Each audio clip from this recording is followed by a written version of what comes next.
The town of Chambersburg earned the distinction as being the only town burned by Confederate troops north of the Mason-Dixon line. But the town's role in a bloody Civil War began long before the burning of the city on July 30th, 1864. Chambersburg was at the center of Civil War activity from the start. John Brown planned his raid there in Chambersburg. One of the first campaigns of the Civil War, Union General Robert Patterson's Shenandoah Valley campaign was staged there. That was an unsuccessful campaign in the summer of 1861.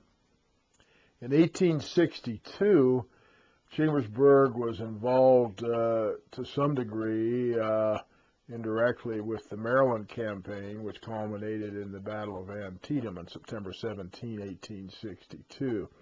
The whole area around the Antietam battlefield was a vast hospital, thousands of wounded Union and Confederate soldiers.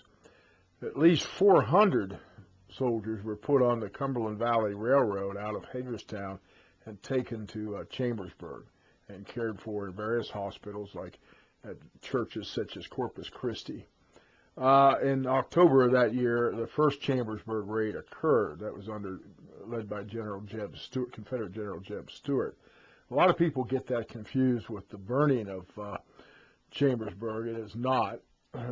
Stuart destroyed the roundhouses and the shops of the Cumberland Valley Railroad. And his raid was a great embarrassment to the Northern High Command and helped cause the firing of Union General George B. McClellan. In 1863, of course, Chambersburg was hit by more than 60,000 Confederates coming through there on their way ultimately to Gettysburg in the Gettysburg campaign. Matter of fact, Lee made his decision to move to Gettysburg from Chambersburg. But the worst visitation on Chambersburg was the burning of Chambersburg, 30 July, 1864. That's when a Confederate cavalry command under Brigadier General John McCausland came to town, demanded a ransom on the town, and of course they were not able to pay the ransom, and the town was leveled, the inner core of the town, from the Diamond, as Memorial Square today. It was called the Diamond back then, for several blocks in either direction. You had about 500 structures destroyed, homes, businesses, outbuildings, and you had several thousand. You had a refugee problem. You had several thousand people were left homeless. That's the only town. Chambersburg is the only town that was burned in the North by regular Confederate troops during the Civil War.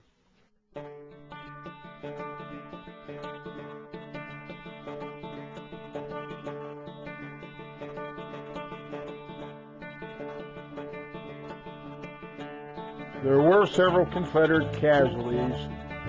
Several Confederates were overwhelmed by angry citizens. There was one Confederate officer, Captain Bailey of the 8th Virginia Cavalry, and he got drunk and he got separated from his command, and he was killed by an angry group of citizens. There was a Confederate soldier who was a straggler, and his horse threw a shoe, and he stopped at a blacksmith in Fort Loudon to have it repaired. Well, this soldier was bragging about the burning of Chambersburg and the looting, and the blacksmith, who was a Union Army veteran, took a hammer and brained the soldier, killing him. That soldier rests up in the cemetery at Fort Loudon. There were no civilian. The only civilian casualty was a African American elderly man who was overcome by the smoke and had a heart attack. But it was quite a tragedy. The big problem were refugees. Refugees fled to Greencastle and other communities, and they fled as far away as Harrisburg. We see this on TV today. You see refugees in these wars in the Mideast, but this was a problem after the burning of Chambersburg.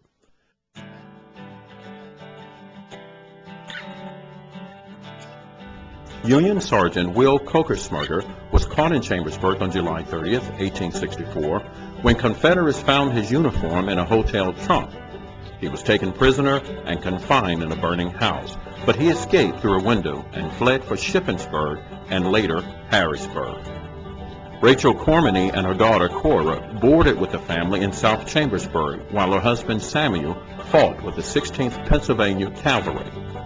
Rachel wrote this in her diary after the burning. The town is burned. They were here too, but we talked them out of it.